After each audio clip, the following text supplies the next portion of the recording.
Everyone, I hope आप लोगों ने ये वीडियो पहले जाकर जरूर देख ली है जिसमें मैंने बताया है कि आपको कैसे सही तरीके से मॉक टेस्ट लगाना चाहिए और जिससे आपकी प्रिपरेशन में रैपिड इंप्रूवमेंट आप लोगों को देखने के लिए मिलेगा। जिन लोगों की शिकायत रहती है कि हमारे मार्क्स एक जगह जाके स्टक हो जाते हैं, हमारी मॉक टेस्ट में नंबर नहीं आते, उस वीडियो में मैंने बहुत अच्छे से बताया कि आपको मॉक टेस्ट कैसे बारीकी से स्ट्रैटेजी के साथ लगाना है। ये उस वीडियो का पार्ट 2 है जिसमें कि मैं बताऊंगी मॉक टेस्ट देने के बाद आपको उसकी एनालिसिस कैसे करनी है।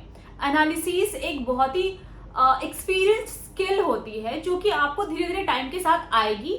तो मैंने अपनी प्रिपरेशन के दौरान में जो भी सीखा था एनालिसिस को लेकर के, मुझे बहुत टाइम लग गया एक बेस्ट एनालिसिस करने में। तो वो सारे एक्सपीरियंसेस मैं इस वीडियो में आपके साथ शेयर करूंगी। सो आई रिक्वेस्ट यू कि आप अपने साथ पेन पेंसिल कॉपी लेकर के बैठ जाए, मूवी की तरह इस वीडियो को ना देखें और जो भी बोलो उसको नोट करें और जब भी आप मॉक टेस्ट दें उससे पहले इन चीजों को एक बार रिवाइज करें, उसके बाद मॉक टेस्ट दें। एंड आई गारंटी अगर आप इस चीज को 3-4 मॉक्स में लगा लेंगे तो आपको बहुत ही रैपिड इंप्रूवमेंट अपनी प्रिपरेशन में दिखाई देगी। तो जो सबसे पहला प्रैक्टिकल टिप मैं आपको बताने जा रही हूँ वो ये कि बहुत लोग ऐसा करते हैं कि मॉक लगाने के बाद या तो कल उसकी एनालिसिस करेंगे या हफ्ते में बहुत सारे मॉक को एक साथ देकर साथ में एनालिसिस करते हैं, लेकिन ये बहुत ही गलत तरीका है। इसका रीजन ये है कि जब आप मॉक दे रहे होते हो उस टाइम जो आपका माइंडसेट होता है वो आप कुछ टाइम के बाद भूल जाते हो। फॉर एग्जाम्पल, आपने मॉक दिया, किसी क्वेश्चन में आप अटक गए, वहां आपने सिली मिस्टेक किया था या कैलकुलेशन में अटक गए थे या लेट क्यों हो रहा था, ये आपको बहुत ज्यादा टाइम तक याद नहीं रहेगा और याद नहीं रहेगा तो आप उसको इंप्रूव कैसे कर पाओगे। इसीलिए आपको हमेशा ध्यान रखना है कि मॉक टेस्ट देने के 15 से 20 मिनट या मैक्सिमम आधे घंटे के बाद ही उसकी एनालिसिस बैठकर अच्छे से कर लिया करो, ताकि आप बिल्कुल उसी माइंडसेट के साथ उसको सुधार सको, इंप्रूव कर सको कि वो गलती आपसे आगे के मॉक्स में नहीं होनी चाहिए। दूसरी बहुत बेसिक सी टिप ये है कि बहुत कोई ऐसा करते हैं कि मॉक देंगे वो 1-1.5 घंटे का जो भी होगा, लेकिन उसकी एनालिसिस 15-20 मिनट में करके खत्म कर देंगे। लेकिन मॉक टेस्ट से भी ज्यादा इंपॉर्टेंट है कि आप उसकी एनालिसिस करें, क्योंकि एनालिसिस से ही तो आप इंप्रूव करोगे ना। एनालिसिस में आप जो चीजें सीखोगे आपको ये दिमाग में बैठाना पड़ेगा, ये मुझे गलती आगे नहीं करनी है, तो इसीलिए उसमें अच्छे से टाइम देना है और उसके लिए आपको सारे ही क्वेश्चंस चेक करने हैं। सिर्फ रॉन्ग क्वेश्चन चेक नहीं करने की क्या गलती कर दी थी, राइट क्वेश्चंस में भी आप ऐसी गलतियां करते हो जो आप फाइंड आउट नहीं कर पाओगे अगर आप उसको चेक नहीं करोगे। तो दूसरी टिप यही है कि आपको A to Z सारे क्वेश्चंस को एनालिसिस करना है, सिर्फ रॉन्ग क्वेश्चंस को नहीं। तीसरी टिप जो आपको लगेगी मामूली सी बात है लेकिन ये बहुत इफेक्टिव है, वो आप टाइम के साथ आपको खुद पता लगेगी कि आप जिस सीरीज में मॉक टेस्ट अटेम्प्ट करते हो, जैसे मान लीजिए आप पहले रीजनिंग करते हो, मैं अपना बता रही हूँ, जैसे मैं पहले रीजनिंग करती थी, फिर मैथ्स करती थी, देन इंग्लिश करती थी, देन जीएस करती थी, तो मैं एनालिसिस भी उसी सीरीज में करती थी ताकि मेरे माइंड का फ्लो बना रहे, मुझे याद आती रहे चीजें कि मैं कैसे अटकी, क्यों टाइम लग गया, क्या नहीं करना चाहिए था। तो इसी सीरीज में आप भी एनालिसिस किया करो क्वेश्चंस के। चौथी टिप ये है कि कुछ लोग ऐसा करते हैं कि मॉक दे दिया, मॉक की एनालिसिस करते के टाइम पे कुछ रॉन्ग क्वेश्चन हो गया जो उनको इंपॉर्टेंट क्वेश्चन लग रहा है, उसका स्क्रीनशॉट लेके रख देते हैं। मैं सच बता रही हूँ, आपका वो स्क्रीनशॉट कभी रिवाइज नहीं हो पाएगा। आप किसी भी टॉपर से पूछ ले, वो कभी भी स्क्रीनशॉट लेके उसको रिवाइज नहीं करते हैं। यानी कि आपको मॉक एनालिसिस की एक पार्टिकुलर कॉपी बनानी पड़ेगी जिसमें कि आपको मॉक से रिलेटेड जो भी चीजें होंगी, मैं आप आगे वीडियोस में बताऊंगी कि क्या लिखना है नहीं लिखना है, उसमें आपको सारा रिकॉर्ड रखना है और उसको टाइम टू टाइम रिवाइज करते हुए रहना ताकि आप इंप्रूवमेंट देख पाओ। पता है, यही छोटी छोटी सी चीजें होती है जो लोग नहीं करते और फिर रोते रहते हैं कि मेरा इंप्रूव नहीं हो रहा है, मेरे मार्क्स नहीं आ रहे मॉक में। अरे आप ऐसे, अगर आप इतने हल्के में लोगे तो कैसे आएगी। आपको जो टॉपर्स होते हैं उनकी कुछ तो स्ट्रैटेजी होती है जिसकी वजह से वो इतने अच्छे मार्क्स ला पाते हैं, तो यही मेहनत होती है, तो जो आपको भी करनी है आगे। तो आगे हम डिस्कस करते हैं कि जब आप मॉक दोगे या तो आप कुछ क्वेश्चन सही करोगे या तो कुछ क्वेश्चन गलत करोगे या कुछ क्वेश्चन स्किप कर दोगे। तो मॉक एनालिसिस के टाइम पर सही वाले को, गलत वाले को, स्किप वाले में आपको क्या चीजें देखनी है और किस तरह से उसको धीरे धीरे करके इंप्रूव करना है, तो उसको हम अब जानते हैं। और मैं जो भी बता रही हूँ वो सारे सब्जेक्ट्स के लिए है, मैथ्स, इंग्लिश, जीएस, रीजनिंग सबके लिए है, ये कोई मैथ्स के लिए ही नहीं है। लेकिन मैं एग्जाम्पल मैथ्स का इसलिए देती हूँ क्योंकि बहुत को रिलेट कर पाते हैं उससे। तो सबसे पहले हम बात करते हैं कि जिन क्वेश्चंस को आपने राइट किया है उनमें आपको क्या चीजें चेक करनी है। सबसे पहली चीज तो ये चेक करनी है कि क्या आपने जो क्वेश्चन सही किया, क्या आपको उसका कंसेप्ट पता था। या फिर आपने उसे तुक्के से सही कर दिया है। अगर कंसेप्ट पता था तब तो कोई बात नहीं है, बट अगर आपने उसे तुक्के से सही किया है तो आपको पर्टिकुलरली उसका सॉल्यूशन देखना चाहिए, उस क्वेश्चन को अपने मॉक कॉपी में लिखना भी चाहिए, क्योंकि वो न्यू कंसेप्ट था लेकिन आपने इसे तुक्के से या ऑप्शन से सिर्फ सही कर दिया है। लेकिन उसको लिखिए और उसको बाद में रिवाइज भी करिएगा, मे भी ऐसे क्वेश्चंस वापस आपको एग्जाम में देखने को मिल सकते हैं। दूसरी चीज, आप जब राइट कर दो तो आप देखो कि क्या आपने जो सोल्यूशन बनाया है क्या उससे बेटर सोल्यूशन आपको मॉक टेस्ट में अवेलेबल है। हो सकता है कि आप लेंदी मेथड से बना रहे हो, मेरे साथ भी सेम होता था। मैं बहुत से क्वेश्चंस काफी लेंदी मेथड से करती थी और बहुत टाइम तक मुझे ये चीज पता ही नहीं थी कि इससे भी शॉर्ट मेथड होता है। तो बाद में मैं मॉक टेस्ट को देखने लग गई और बाकी जगह से चेक करने लग गई कि इससे बेटर सोल्यूशन होता है। तो अगर आपको मॉक टेस्ट में मिले तो आप उसको भी मॉक कॉपी में जरूर लिख लें कि हाँ ये क्वेश्चन है और ये इसका सॉल्यूशन है, तो उसी सॉल्यूशन से आप आगे भी बनाए जब भी आप नेक्स्ट मॉक दें। तीसरी चीज, आपको राइट जब हो जाए तो देखना है कि क्या आपने राइट तो कर दिया। हो सकता है आपने बहुत ज्यादा टाइम ले लिया कि आप बीच बीच में अटक जा रहे थे, या कैलकुलेशन टफ था फिर भी आपने फर्स्ट बार में अटेम्प्ट कर दिया है। तो ऐसी गलतियां आपको नहीं करनी। मैंने वीडियो में बताया है कि आपको कौन सा पहले बनाना है, कौन सा बाद में बनाना है, ठीक है, ताकि आप टाइम वेस्ट ना करो। तो यहाँ पे भी आपको ध्यान देना है कि आगे आपकी ये गलती नहीं होनी चाहिए। अगर कैलकुलेशन टफ है, लेंदी क्वेश्चन है, तो उसको पहले गो में आपको नहीं करना है। फोर्थ चीज जो आपको राइट होने पे देखनी है कि क्या एक न्यू कंसेप्ट का क्वेश्चन था, आपने दिमाग लगाया, उसके बाद आपने सही कर दिया, तो वहां पे उसको छोड़िए मत, उसको अपने मॉक कॉपी में जरूर लिखिए, क्योंकि उस टाइम तो आपसे बन गया, हो सकता है कि नेक्स्ट टाइम वो आए तो आपसे ना बने, तो आपकी कॉपी में रहेगा और रिवीजन रहेगा। तो अगर सिमिलर क्वेश्चन आगे के मॉक टेस्ट में या एग्जाम में आपको देखने के लिए मिल जाए तो आप कर पाओगे।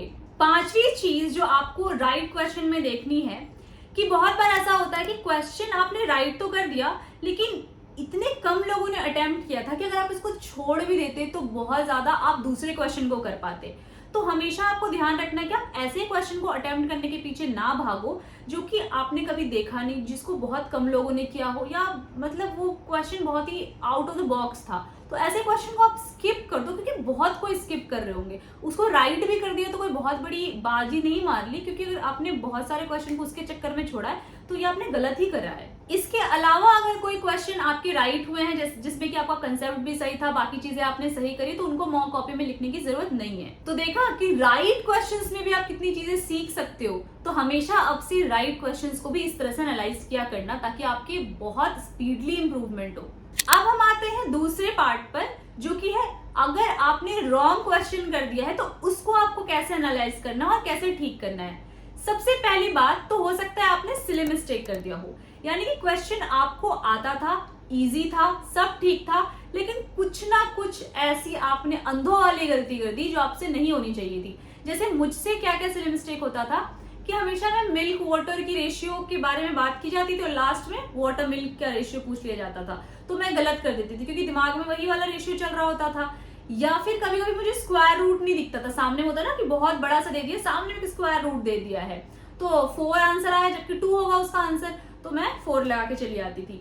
या फिर बहुत बारी होता था कि डायमीटर पूछता था, मैं रेडियस लगा के चली आती थी। तो ऐसे बहुत बारी गलतियां होती। तो क्या इस तरह की गलतियां कर रहे हैं आप, इन क्वेश्चन को जरूर से जरूर अपने मॉक कॉपी में लिखो, क्योंकि आपको लगेगा इजी क्वेश्चन हम क्यों लिखें, लेकिन अभी क्योंकि क्वेश्चन इजी आता है एग्जाम में तो ज्यादा चांसेस सिली मिस्टेक के ही होते हैं। और सिली मिस्टेक का ना एक पैटर्न होता है, बहुत टाइम बाद आपको पता लगने लगेगा कि एक ही टाइप के क्वेश्चंस को बार बार गलत करते हो सिली मिस्टेक से। तो आप लिखोगे, रिवाइज करोगे तो बहुत ज्यादा चांसेस होंगे कि आप आगे के मॉक्स में उसको रिपीट नहीं करोगे। दूसरी चीज, आपने अगर रॉन्ग कर दिया तो आपको चेक करना है कि हो सकता है कि क्वेश्चन न्यू था, आपने तुक्का लगाया, वैसे कुछ भी मार दिया अपने दिमाग लगा करके, तो वो रॉन्ग हो गया। तो ऐसे क्वेश्चन को भी आपको मॉक कॉपी में लिखना है और उसका राइट सॉल्यूशन आपको देख लेना है। और आगे के मॉक्स में आपको ध्यान रखना है कि जब तक आपके दिमाग में कोई लॉजिकल सी चीज ना आए तब तक आप तुक्का मत मारो। तुक्का हवा में नहीं मारा जाता, तुक्का मारने के लिए भी कुछ दिमाग चाहिए होता है। तो अगर दिमाग है तो मारो, नहीं तो फिर छोड़ दो, स्किप कर दो उस क्वेश्चन को। तीसरी चीज जो आपको रॉन्ग क्वेश्चन अगर आपने कर दिया तो देखना है वो ये कि आपके पास कंसेप्ट ही नहीं पता था आपको क्वेश्चन का, लेकिन फिर भी आपने किया और रॉन्ग कर दिया। आपने ऐसे क्वेश्चन को स्किप क्यों नहीं किया। तो आपको ध्यान रखना है कि क्या आपने सच में बहुत ज्यादा सोच समझ कुछ क्वेश्चन को किया था या फिर ऐसे ही कर दिया था। अगर कंसेप्ट भी नहीं पता था, कुछ आइडिया भी नहीं था, फिर भी कर दिया और गलत कर दिया, आगे से ये गलती मत दोहराना। नेक्स्ट होता है गलती आपसे कैलकुलेशन की वजह से। कंसेप्ट सही था, सब कुछ सही था, लेकिन हमने क्या किया, सब कुछ करके लास्ट में सिर्फ मल्टीप्लीकेशन कुछ था और वो हमने गलत कर दिया। मतलब कैलकुलेशन गलती की वजह से आपने क्वेश्चन गलत कर दिया। तो आगे से आपको ध्यान रखना है कि कैलकुलेशन पर आपको स्पेशल ध्यान रखना है, वो गलती आपकी नहीं होनी चाहिए आगे। नेक्स्ट आपकी गलती होती है लैक ऑफ अवेयरनेस की वजह से। मतलब आपने सब कुछ सही करा, सब बढ़िया करा, दो ऑप्शन जो है सिमिलर देखने में लग रहे हैं, ठीक है, और आप नींद में खोए हुए हैं और आपने एक की जगह दूसरा मार दिया, सब सही होते हुए भी आपने गलत कर दिया। तो ये भी गलती अगर आपने की है तो ध्यान रखना है आगे मॉक से ये गलतियां नहीं होनी चाहिए। ये गलतियां होती हैं, मैंने एक्सपीरियंस की है और बहुतों से होती होंगी, आप रिलेट कर पा रहे होंगे, और इसकी वजह से आपके बहुत सारे नंबर कट जा रहे होंगे, मॉक में, एग्जाम में भी कटते हैं। तो यही सब हटाओगे तो धीरे धीरे नंबर बढ़ेंगे ना आपके। नेक्स्ट जो गलती होती है वो होती है कि भैया हमने क्वेश्चन देखा तो था, फॉर्मूला याद भी था, रिविजन लग रहा है थोड़ी सी कमी है, रिविजन कर लेते तो सही हो जाता, फॉर्मूला गलत लगा दिया या थोड़ा बहुत कुछ ऐसा हो गया। तो अगर ऐसा हो रहा है इसका मतलब आपको रिवीजन की कमी है, आपको रेगुलर रिवीजन करते हुए रहना है, तब जाकर के आपको फॉर्मूला वगैरह जो चीजें बेसिक्स जो होते हैं वो याद रहेंगे और आप गलतियां नहीं करोगे। और बाकी चीजें जैसे कि बताया राइट क्वेश्चन में, सेम रॉन्ग क्वेश्चन में भी देखना है कि अगर आपने टाइम लगा करके भी रॉन्ग कर दिया है, ठीक है, ऊपर में हमेशा एवरेज टाइम का दिखाता है, तो जब आप एनालिसिस करें तो एवरेज टाइम हर एक क्वेश्चन का जरूर चेक करें कि क्या आप एवरेज टाइम लगा के भी सही कर रहे हैं, एवरेज टाइम लगा के भी गलत कर रहे हैं तो क्यों गलत कर रहे हैं, क्या ऐसा कर दिया। सेम चीज आपको वापस नहीं रिपीट करनी। अब हम आते हैं जो क्वेश्चंस आपने स्किप कर दिए उसमें आपको क्या देखना है। पहली चीज तो अगर वो क्वेश्चन इररिलेवेंट था, जो एग्जाम में आने के चांसेस ही नहीं, आपको पता लग जाएगा बहुत सारी प्रैक्टिस करोगे उसके बाद, तो उस क्वेश्चन को ना आपको मॉक कॉपी में लिखना है, ना उसके लिए बहुत ज्यादा बॉदर होना है, ना उसको सीखना है, ठीक है, उसको छोड़ दो। उसके बाद देखना है कि कितने % लोगों ने उसको स्किप किया है। अगर बहुत ज्यादा लोगों ने स्किप किया तो भी आपको उसकी चिंता करने की जरूरत नहीं है, ना उसको लिखो ना उसको देखो,